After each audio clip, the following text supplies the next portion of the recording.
Is my screen seen, sir? I have started sharing, right, sir? Yes. Shall I start? Yeah, please. Yes, sir. Yeah. So good evening, all of you. And first of all, my sincere thanks to Dr. Bala, sir, for having given me this opportunity and for creating this forum. Really helpful for people like me. And Dr. Sampath, thanks a lot.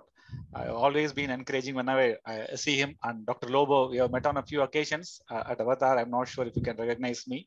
So willing to see you soon, sir, and other friends as well. Yeah.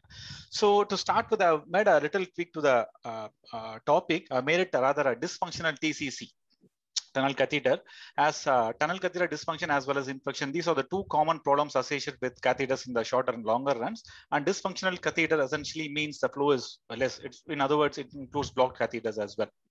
And to start with, again, I'm not going to dissect much into the guidelines or to the evidence base. I'm going to try to give you a practical approach as to how do you diagnose and manage problematic or dysfunctional catheters. To start with, again, so the guidelines say a lot of things as to how bad a tunnel catheter is and how good a fistula is or how good a graft is and how you should not be creating a tunnel catheter, this, that, and a lot of things. But at the end of the day, if you see, that is one of the commonest form of vascular access. And most of the patients, 80% of the patients start their dialysis on them. That is in the US, and you can imagine the plight of our place. And 30 to 40% of the maintenance HD patients are still dependent on them. Again, these are all Western data. I'm sure the numbers are going to be a little worse here. Again, the catheters here primarily are temporary catheters, not even tunnel catheters. So whatever the problem is going to be compounded here. So we have to understand that, good or bad, they are more like an unnecessary or a necessary evil, which is going to stay for now. And we might as well live to learn with them sensibly.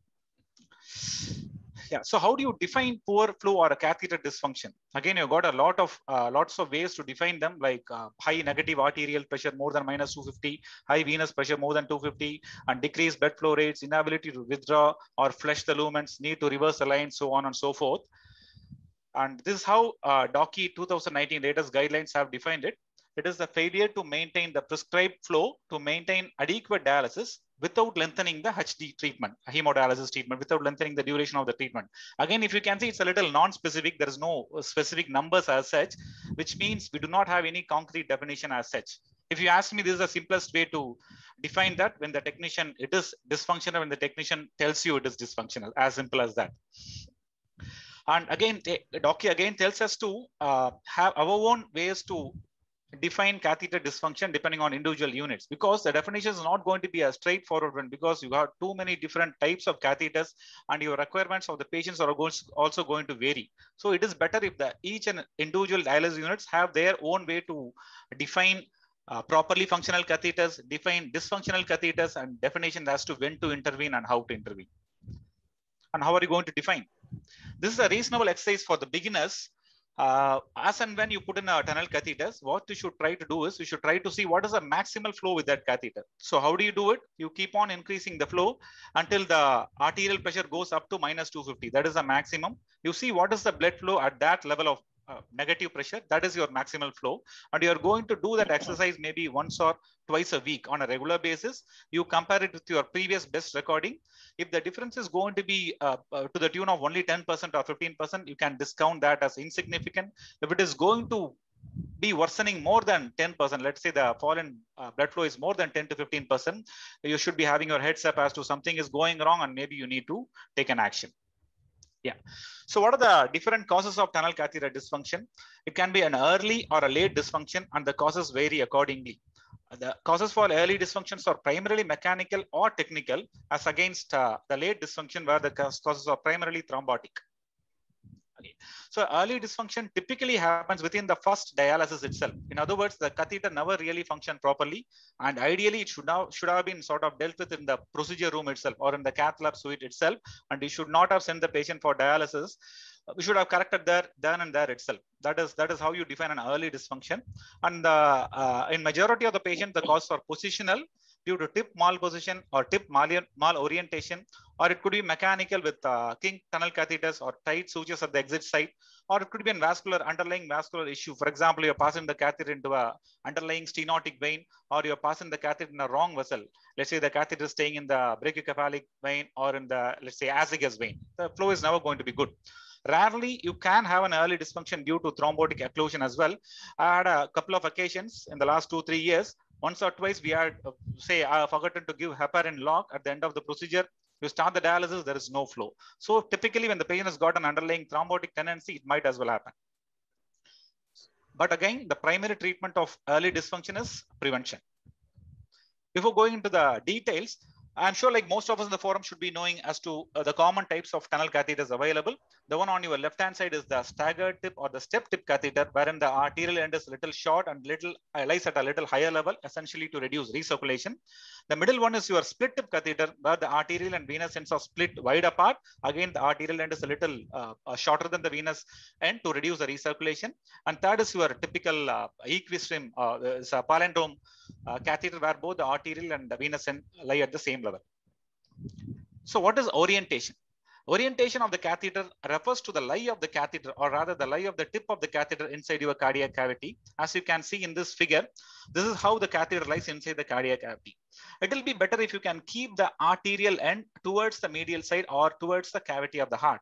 I'm sure this diagram should make it even more clearer. This is what orientation means. This is how the catheter lies inside the cardiac cavity. This is the lateral end and this is the medial wall. So as you can see, you have a reasonable amount of space in the medial side towards the cavity of the heart. So if your arterial end lies medially, and if you're going to hook in your catheter to the dialysis machine, and if you're going to apply some negative pressure, it is going to move. If your arterial end lies medially, there is reasonable space for it to move. On the other hand, you can just imagine this way: what if the arterial line lies laterally? If it is going to move on applying negative pressure, it can get stuck to your lateral cardiac wall or your vessel wall, and hence your flow might reduce or stop. And what would you do? You would switch the lines and with consequent recirculation. So this is typically important for those catheters where the recirculation rates are high. For a catheter like a palindrome, when the recirculation rate is as less as 1%, it doesn't really matter. But for beginners, it's a reasonable exercise to start with to make sure they place the catheters with the arterial end towards facing the cavity of the heart. Yeah, as you can see in this diagram, this step tip catheter with the arterial end facing laterally or towards the vessel wall. So at the moment you're going to apply some negative pressure, there is a possibility the flow might stop or reduce, and you might switch the lines, resulting in recirculation. On the other hand, you can see the arterial end facing towards the cavity of the heart or towards the midline. This split tip catheter, you can see the arterial, the short end facing laterally, as against here, you can see the arterial end facing medially. You can argue the second is better than the first, but as I was telling you, if the blood flows through both the limbs are okay, there is no need for you to worry. Similarly, even after switching the lines, if you think the recirculation is going to be very, very less, as in the case of a palindrome catheter, then there is no need to worry. You need not have to worry as to where is the arterial end or where is the venous end. But generally, for a step tip catheter with only end holes and without side holes, it's a reasonable practice for the beginners to place the arterial end towards the cavity of the heart. Yes, but how are you going to ensure that? As you can compare from this figure, for you to make sure the arterial end rise medially, this red end of the catheter, the arterial limb of the catheter should be facing laterally on the surface, so that once it goes in and takes a turn, it will be facing towards the cavity of the heart. You can apply the same thing for a left-sided catheter. You can just imagine for a left-sided catheter, this red limb should be lying medially for you to have the arterial end lying towards the medial cavity of the heart. Yeah, so as I was telling, this was primarily for a step tip catheter. Doesn't really matter if your recirculation is going to be very, very less. Then comes the positioning. So positioning refers to the tip positioning. It's an important issue as well as a debatable issue. It depends on what body of evidence and what organizational advice you're going to follow. For example, FDA requests, sort of recommends us to keep the tip in the not in the mid RA and little high, maybe at the KO atrial junction or in the lower part of the SVC, for fear of causing atrial arrhythmias, atrial thrombosis, or even atrial perforation if you try to pace it down. On the other hand, our common organizational body, the DOCI, recommends us to keep it in the mid RA, as there is no much evidence to say it is going to cause an increased state of arrhythmia, thrombus, or a perf function. On the other hand, if it is going to be high up, the chance of catheter dysfunction is more, and chance of catheter infection is also a little more. We have got evidence to say that, and typically that applies for a left-sided catheter. So if you ask me, I think we should try to place the catheter in the mid-RA as recommended by your KDOCI 2019 guideline. Yeah, and how are you going to ensure that? So before going into the detail, you should be knowing a few landmarks.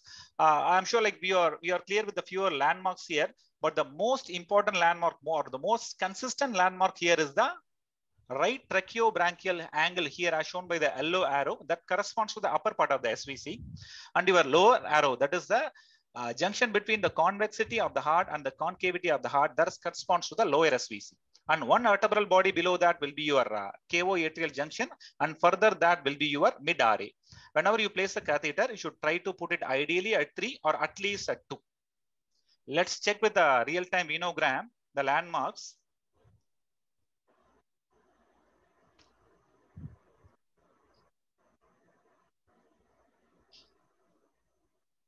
Just give me a moment. Let me freeze the image. Yeah, as you can see here, this is the right brachiocephalic vein. This is the left brachiocephalic vein. This is your SVC origin, corresponds exactly to the right tracheobronchial angle. And this is your lower SVC, which corresponds to the junction between the convexity of the heart and the concavity of the heart. And one vertebral body will be below that will be your cavo-atrial junction, and further below that will be your mid-RA. So that's a reasonably strong landmark. And how are you going to ensure that the tip is in the mid-RA? The single most important point to ensure that is that you choose the right length of the catheter. I'm sure most of us should be aware as to what are the common lengths of the catheters available. Again, before going into the detail, you should be knowing as to what is that length you are discussing about. A catheter could be defined, the length of the catheter could be defined by two different ways. This is the distance between your cuff and the tip. It's called the cuff to tip length. And this is the distance between your tip of the catheter to the other end, which is the tip to tip length. If you ask me, or if you think yourself, it doesn't really matter as to what is the total length of the catheter. What really matters is the cuff to tip length. You have got these different types of catheter lengths from the cuff to tip, and these are the corresponding tip to tip length of the catheter. So if you're discussing about the length of the catheter, you should be clear as to what is that you are discussing. I would rather recommend you to use these numbers, the cuff to tip length. So that is the single most important thing which is going to decide if you can successfully place your catheter tip in the mid-RA. So how are you going to decide that? You should choose a catheter of appropriate length that the tip should be in the RA and the cuff should be at least 1 or 2 centimeters above your exit size. So these are the two prerequisites which should be met with. So how are you going to do that? With practice, you can even do it blindly. If you ask me, a general rule of thumb is that for most of our Indian patients, 19 centimeter catheter should be okay for the right side, and a 23 or a 28 should be okay for a left-sided catheter insertion, unless the patient is really short or really lanky, wherein you might need a 23 centimeter catheters for a right side as well. Or you can rather, again, for the beginners, it is a reasonable practice to measure and decide as to what is the length of the catheter. How are you going to do that? The first step is an ultrasound guided, or you can rather try to draw this picture, an imaginary location as to where your catheter is going to lie. So mark the venotomy site, make a puncture here, and you would like to keep the cuff 3 or 4 centimeters below the venotomy site and below the clavicle. So this is where your cuff is going to lie imaginarily, and you are going to draw an exit side, which is going to be 2 centimeters from the cuff. So you are going to need this length, that is the length from the cuff here all the way up to the mid-RA. So now how are you going to know where is the mid-RA? You can use this, one of the two methods. You can place a radio opaque object in the mid-RA under fluoro guidance. You can keep it here, measure this distance from V to here and add this distance. So that should give you the rough length of the catheter. So I can see, you can measure this distance with the scale. Let us say this is 15 centimeters, and here to the cuff, you usually keep the cuff around 4 centimeters from the venotomy side. So 15 plus 4 will be 19. So a 19 centimeter catheter should do good for this particular patient for a right-sided incision. As you can see, it was indeed looking good. But measuring with a scale may not be possible when you're going to put the catheters on relatively unusual locations like the external jugular vein or in the left-sided catheters, because this is the direction from the venotomy to the mid-RA is not going to be straight in the external jugular or a left-sided situation. As you can see here, we are trying to pass in an external jugular catheter on the right side. I was rather trying to pass a guide wire. You pass the guide wire till it reaches the mid-RA. Then you can take the guide wire out and measure this distance from here to here. Then add 4 centimeters for you to decide the cuff. Let us say this distance from the mid-RA to the puncture site is 19 centimeters. And let us say you want to place the cuff 4 centimeters below that. So 19 plus 4 will be 23. You need at least a 23 centimeter catheter to do that. Similarly, it's a left-sided catheter. As you can again see here, the guide wire should tell you what is the distance between the mid-RA to the venotomy site. Let us say it is 23 centimeters. And you want to keep the cuff 4 centimeters below that. 23 plus 24 is 27. So you need at least a 28 centimeters centimeter catheter to make sure the tip is going to be in the mid RA. If you're going to take a 23 or a 19 centimeter catheter here, the tip is never going to be in the mid RA. So it is a reasonable practice, particularly for the beginners, to measure and decide as to what is the catheter length you want to use. That is the most important or the best way to make sure the tip is in the RA. Again, this I would say is even more effective, but it's very expensive. I have not used it much. It's a retrograde or reverse tunnel catheters, where you puncture the jugular vein, pass the catheter as the first step, make sure the tip is in the mid RA, then you sort of dig the tunnel retrogradely, take it out, so that you can safely place the tip in the mid RA. It is expensive. I don't think we need to shell out such amount of money for this little purpose. You can do it by just a measured method. So then the third common reason for immediate dysfunction is kinks. Kinks can happen in a lot of locations. In the right-sided catheters, you can see kinks can be very easily observed at the cath lab suite itself. Like here, it could be very prominent, where it will not have any flow through that particular limb, or it can be really subtle. So what all you can feel is a slight tug to the catheter. If you're going to, unless you're going to zoom in and see, you might miss those kinks. I'm sure like all of you guys can see the kinks here as well as here. So how are you going to manage them? There are two ways I commonly prefer. First is to move the catheter a little back and forth so that the kink gets relieved a little bit. So, and for you to move the catheter a little bit, you cannot simply push from below. You need to have an operator use a non-tooth forceps, pass through the venotomy site, hold the catheter firmly, pull it from there. At the same time, you have to push it from below. Otherwise, the cuff is not going to allow you to move the catheter. You cannot simply push the catheter from below and expect it to move in, or you cannot simply pull it back and expect it to move out. And this is a reasonable way to do it. So this is a way to reposition your catheter as well. Yeah, this is a second method. You can use the stiff guide wire which comes with the catheter kit and pass through the lumen which is kinked, or you can pass through both the lumens all the way up to the heart and take it out. And you can see the kink is gone at once. This is again another demonstration. You can pass the guide wire all the way down and take it back, and that solves the kink in, I would say, 80 to 90% of the situations. Again, you can see in here, there is a kink there, pass the guide wire, the kink is gone at once. So all these are the advantages of doing the insertion under guidance. Otherwise, it will be very difficult, or you would rather diagnose it very late after doing the X-ray, then you do not know what to do. The advantage of this guide wire method is that you don't need a fluoroscopy, you don't need a cath lab, you don't need nothing. You just, all you have to do is to diagnose the kink, pass a guide wire bedside blindly, and 80 to 90% of the time, it really helps. So these are a few more kinks which got repaired with a guide wire or with the movement method. And you can see kinks here with the left-sided catheters are even more common and even more difficult to manage. You can see kinks and all the curvaceous parts, and you need to have to pass the wire and you have to immediately set it all right. Otherwise, this catheter is never going to work. And these methods may not help all of the times, as you can in this patient. This patient has got a left-sided tunnel catheter and it is blocked, it is not working. We want to replace it, but at the time we saw there is a prominent external jugular vein on the right side. We thought it is rather good to put him on a right-sided catheter, and we inserted, but you can see there is a kink there. So we tried all our conventional methods, including moving the catheter or the guide wire method. You can see here, as the guide wire moves out, the kink is gone, but immediately recurs. So the guide wire method was not very helpful. So ultimately we had to resort to changing the tunnel. We created a new tunnel to make sure it is more obtuse. As you can see, this is the last picture where the kink is gone. How did it go? We have to create a new tunnel. As compared to this tunnel or this angle, this is more obtuse. So you may have to do that as well for refractory patients.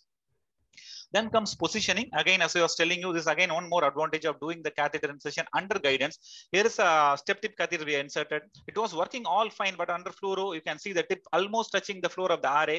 I'm sure it is not going to work properly in the long run. And more than that, it might, this is what might cause some atrial complication like a rupture, an arrhythmia, or even a thrombosis. So you do not want that. So you have to reposition the catheter. You can use the method I was discussing to do that and see it is gone in a jiffy. This one of the patient was referred to us with a poor flow. The catheter was inserted a week back. As you can see, the tip is not at all in the place where it was supposed to be. This there in the lower part of the right brachiocephalic vein, and consequently due to friction or other things, there are a lot of thrombus around the catheter. There is no surprise it was not working. So what did we do?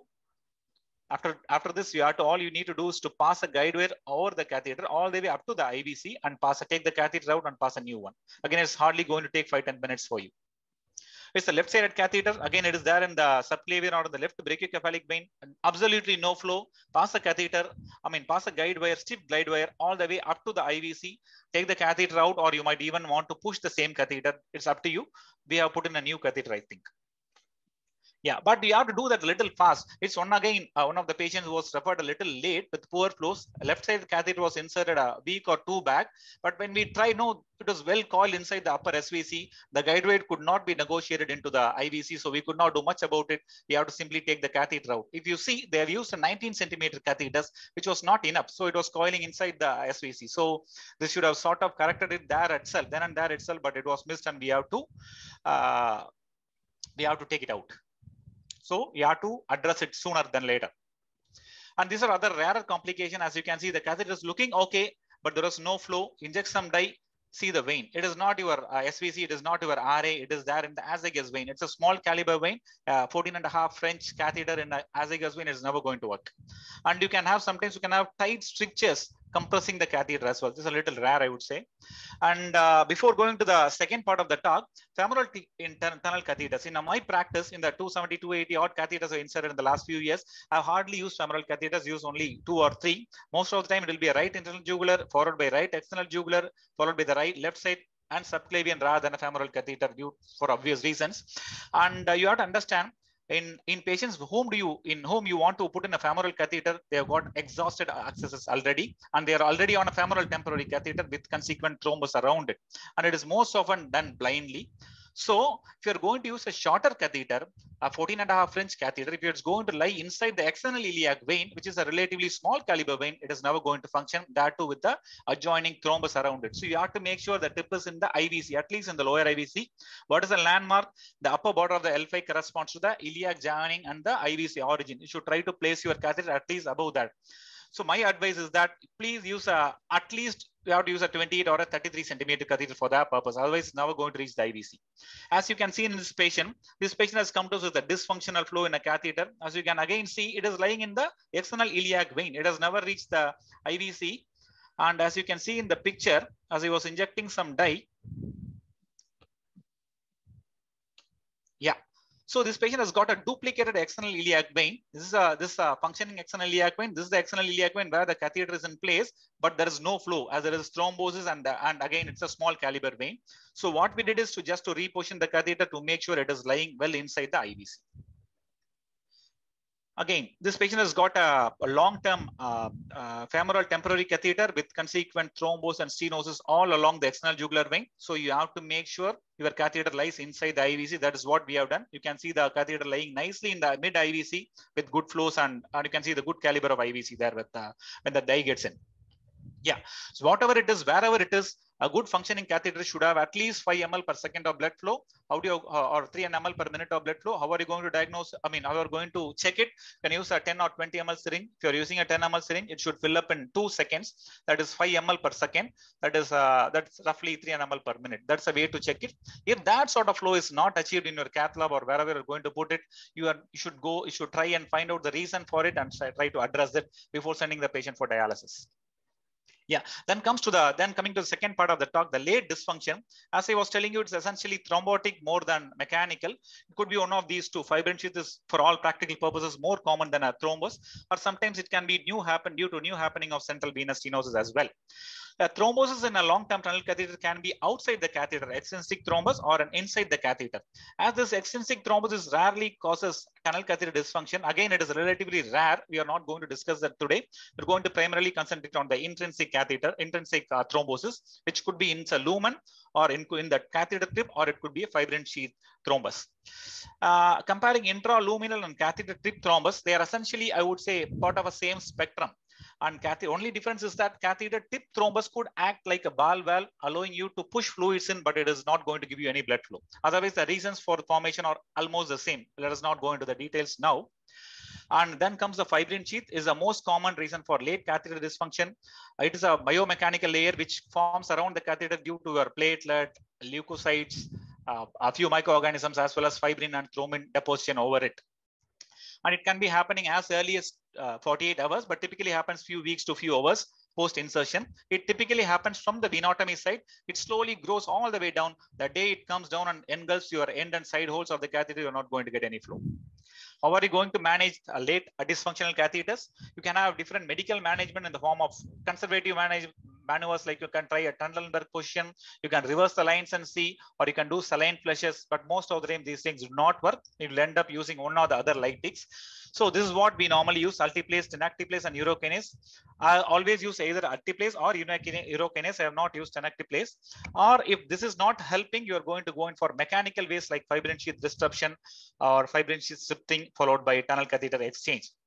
A few evidence for that. So there are a few studies which have checked Altiplase against urokinase. They have proven that Altiplase could be slightly superior to urokinase. This is probably behind the latest KDOCI guidelines suggesting us to use Altiplase or urokinase. If at all you need to favor one, you might have to favor Altiplase. The dose of urokinase commonly recommended is this one, 5,000 units per ml, along with some amount of citrate.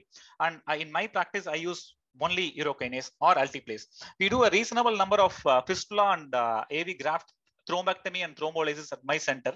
That is how I get Altiplase. So use hardly 4 to 5 milligrams of Altiplase for fistula declotting. Most of the time it helps. And the rest we store it and use it. I would be really expecting our seniors, Dr. Lobo and other seniors, to comment on that. We use any time between say 1 to 3 months, we store them and use it. And the success rates are close to 90 to 95% of the times. And according to the inlet, it could be stored at minus 4 degrees Celsius for a few days at best. Yeah. Again, there are not much studies which have looked into Tenecteplase, but you can use them as well with good reports. I have results. I have not used it. The dose is 2 milligram per 2 ml in each limb. So totally it is 4 milligram in total. And you typically allow it to settle for an hour before trying to look for the flow. Again, and the DOCI guideline has suggested a high dose Altiplase over low dose Altiplase. By high dose, it means 2 milligram per each lumen, which is 4 milligrams of Altiplase. And in my practice, I never use that. I always use 1 milligram per lumen with reasonable results, 90 to 90% of the times, for obvious financial reasons. The other thing I am not really sure. So there is this cath flow activase, which is typically, which is available in 2 milligram containers in the West.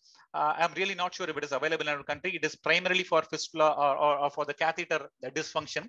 And what we get here is Altiplase in 20 milligrams per container per ampule, which is 20,000 rupees. So it's difficult for all of us to use unless you have it for something else, or you have insurance to cover, or if you have a really affordable patient to do that. So this cath flow activase, the 2 milligram container, to my knowledge, is not available in our country. I really do not know. I was talking to the company people as well. I do not know what else we can do to get it. That will be really helpful for us to manage the blocked catheters. Yeah, and the KDOCI recommends few methods. The best method is to push 2 ml or take a milligram of Altiplase, which comes in an ml, dilute with 1 more ml of saline, that is 2 ml, put 2 ml in each side of each lumen, the arterial and the venous lumen, wait for an hour. There is no flow. You can either wait for an hour more, or you can repeat the dose again. If it is not going to be helpful even after that, it is never going to be helpful. So that is how you do it. The short-term results are extremely good, up to 90% of the times, but the long-term results are not all that great, only 30 to 50% patency after a few weeks, particularly because if let us say the fibrin sheath is the reason for your problematic catheter, there is no way Altiplase is going to reach all along the fibrin sheath. So whatever little improvement it is going to give you it's only going to be temporary. So what are we going to do if it is unresponsive to lytics? I would define unresponsive to lytics as per the DOCI guideline that if it is not responding after 2 doses of lytics, whatever lytics you want to use, then the reason could be a refractory thrombus or more likely a fibrin sheath thrombus. What are you going to do? The next solution is to take the catheter out and put a new one. Are you going to put a new one straight away, or are you going to do something more? That is the question. And this is how your fibrin sheath engulfs the catheter completely.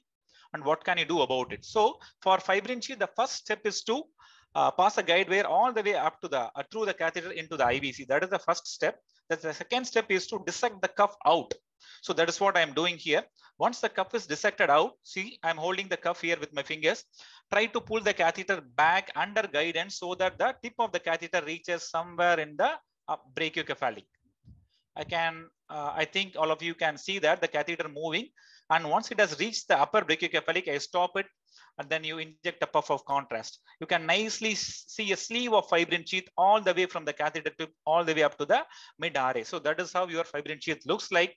And if you're going to pass in a new catheter into this, it is going to lodge in nicely into the fibrin sheath. Again, it is never going to work. So the options are two. Either you take a new venotomy and put insert a catheter all over it again, or you do something about the fibrin sheath before replacing a catheter. So what is the next step? Once you have documented the fibrin sheath, take the older catheter out. See, leaving the guide wire in position, entering the patient through the exit side. They're going to pass in a balloon of any size between 8 to 10 millimeter or even 8 to 12 millimeter. And you are going to try to rupture, disturb the fibrin sheath with the balloon. You can see the sheath getting literally ruptured. So once it is done, you are going to check the fibrin sheath is not there anymore. See, I'm going to again give a puff of contrast. You can see the dye nicely entering the brachiocephalic and the SVC. The sheath is not seen anymore. So it is how it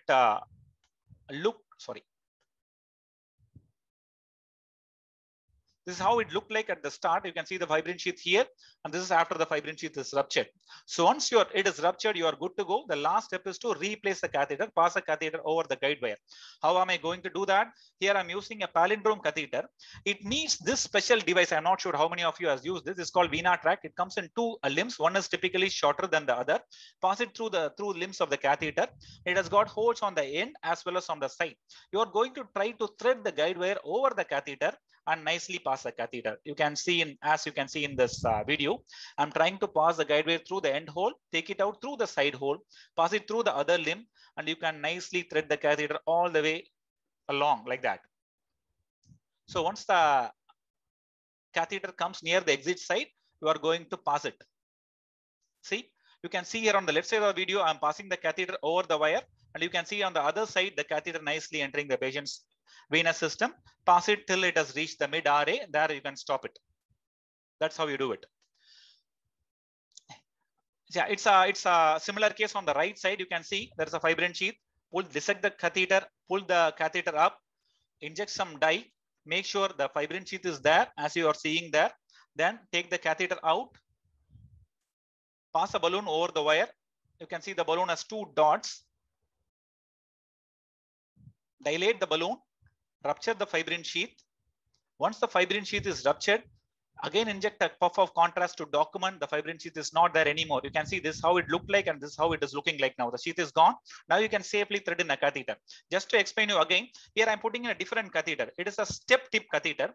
You need not have to use a VenaTrack with this because it has got holes on the ends as well as on the sides. You can simply thread a guide wire over a step tip catheter as well. As you can see here, through the end, take it out through the side, pass it through the other limb, and you can nicely thread the catheter all the way along till the exit side. So on, thread it all the way in. That's how you do it so that the catheter stays in the mid RA.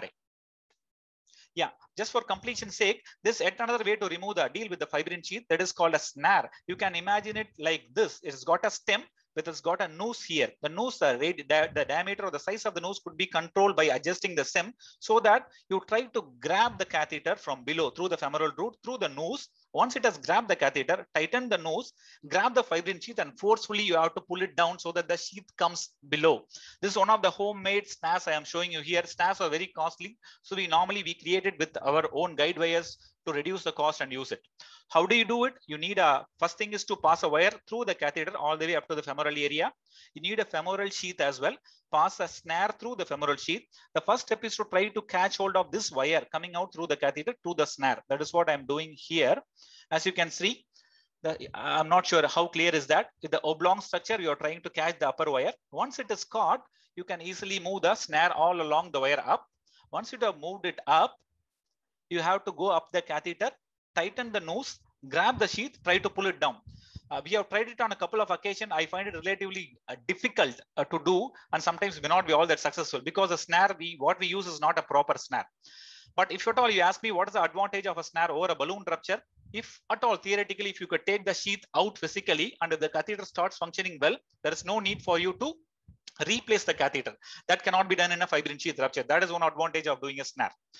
But again, that is the end of last few slides. Not so rarely, this is again a reason for catheter dysfunction. This lady came to us with a poor flow. and she was really in stridor. You can see it's a typical SVC syndrome, and this is how our SVC looked like. This was a left side catheter, and it has, I'm not sure, I think we have only inserted it, and it has sort of moved up in the next few months. It was lying in the junction between the brachiocephalics, and due to constant irritation, what it has caused is a SVC syndrome. You can see the dye is not at all entering the SVC.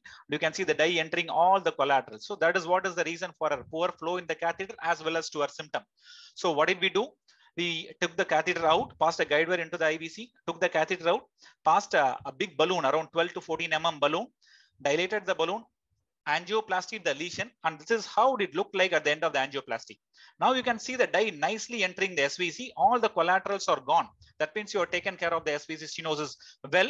The next step is to pass a guide wire. You can see the difference, the dramatic difference in 2-3 days. Her stridor is gone, her swelling is gone, she is well. Again, it's one more case. It was not very rare. We just did it yesterday, and one another case. So just to complete it, that's how you deal with a problematic catheter. You do an X-ray or do a fluoroscopy, see for catheter malposition. If it is a malposition catheter, change or exchange the catheter or reposition the catheter. If the position is appropriate, and if it is an early dysfunction, you have to look for kinks. If nothing is there, you can try a shot of Lytix and see if that helps. If nothing helps, you have to take the catheter out and put a new one. That is for an early dysfunction. On the other hand, in a late dysfunction, whenever the patient comes with you with a late dysfunction, it is either one of fibrin sheath or a thrombus. So it is a reasonable practice to try Lytix once or twice, whatever protocol you follow. And if it is not helping after 2 attempts, you have to take the patient for an angiogram, look for the presence of the fibrin sheath. If there is a sheath, you have to do something about the sheath before putting in a new catheter. Or if you do not want to do a fibrin sheath rupture, then you have to take a fresh puncture, pass a new catheter all over again. That's how we do it. And to wind it up, I use almost all the forums wherever I get a chance to encourage people to work towards a guided tunnel catheter placements. I have started doing it blindly at PGI, but a lot of them with a good number of serious complications as well. I really do not think it is worth it. You should try to move towards a guided insertion. You can, ultrasound guidance is absolutely a mandatory one, I would say. Even though you do not have the comfort of a cath lab, you can, I am sure almost all of us will have, or we can arrange a C-arm. We can try to do it under that. And you should actively encourage your technicians to take active part in tunnel catheter care. And you should have your own protocols for diagnosing and managing dysfunction. And you should have a periodic survey to understand if your protocol is working. And last but not the least, you have to really assess periodically to see if tunnel catheter is the one your patient wants, or if you can change it to a more permanent type of vascular access, you should rather do that. Thanks a lot for the opportunity.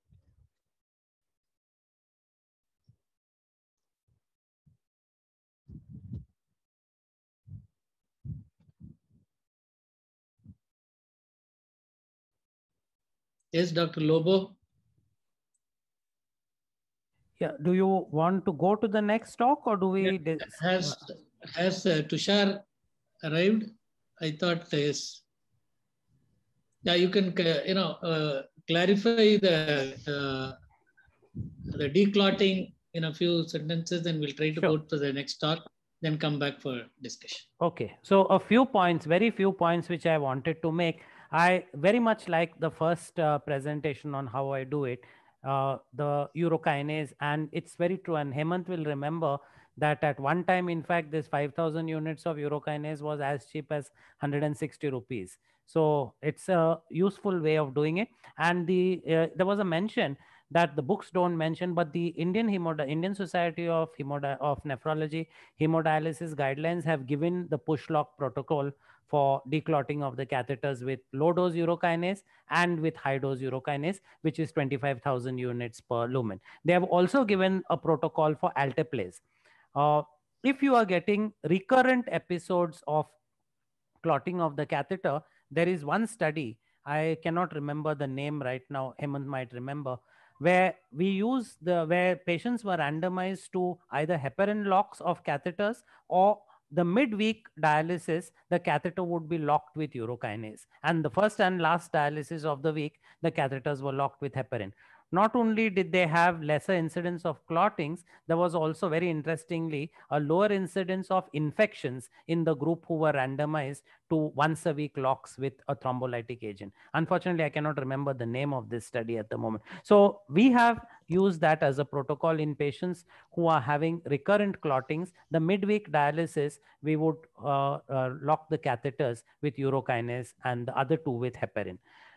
Practical point, Dr. Venkatesh covered everything very beautifully. I have not used snares because I'm very comfortable with using a balloon for rupturing fibrin sheaths. One very practical point over here is that a fibrin sheath you can diagnose if, when you are checking your catheter for flow, a saline flush goes in very easily. But when you attempt to aspirate, nothing comes back because of the ball valve mechanism of the fibrin sheath. So as soon as that happens, don't waste time in trying to declot a catheter. As he said, it will most likely give you only a temporary respite. This is the time when a patient should be taken for a catheterogram and probably a fibrin sheath rupture and change of catheter at that time. And last but not least, he mentioned monitoring, and that is very important. Now, what will very often happen is that nurses will interchange or reverse the catheter lumens without telling. So we've made it mandatory in our unit that, okay, you're going ahead. At that moment, the patient is in a hurry, everyone is in a hurry. But if you have reversed, then that is the time at which we want to be informed, and we want a recirculation measurement, because those are the early ways of picking up that there is probably the development of a fibrin sheath, there is probably catheter dysfunction which needs to be monitored more closely. I think those are my only comments for just now. Thank you, Dr. Lobo. Dr. Hemant? Bala, Yeah. one thing, when you put a EJV catheter, one slide was shown where there is a kink in the EJV. The reason for that, we had this problem on one occasion, is to realize that when we make a tunnel, the EJV is very superficial. So there is a mismatch in the plane. So if your tunnel is very deep and then you suddenly come into the EJV, you are coming superficially, and that's where the kink occurs. So on one such occasion, we had a lot of problem. So we called the vascular surgeon in, and both of us then decided that we need to just dug it out. So the neck dissection was carried out, space was created, and then the kink disappeared. So one has to remember that when you use a EJV, don't make your tunnel very deep. Otherwise, there is definitely going to be a mismatch in the plane, and that will cause the kink in there. So that was one point. And second, just a suggestion to any of the pharma companies in India, they should start marketing 2 milligram of Altiplase. We are just lacking. Yeah. We have used a lot of 20 and 40 milligram vials of Altiplase. But if you have 2 milligram, it will work magic, like how your Ufrec 5K is working. Yes,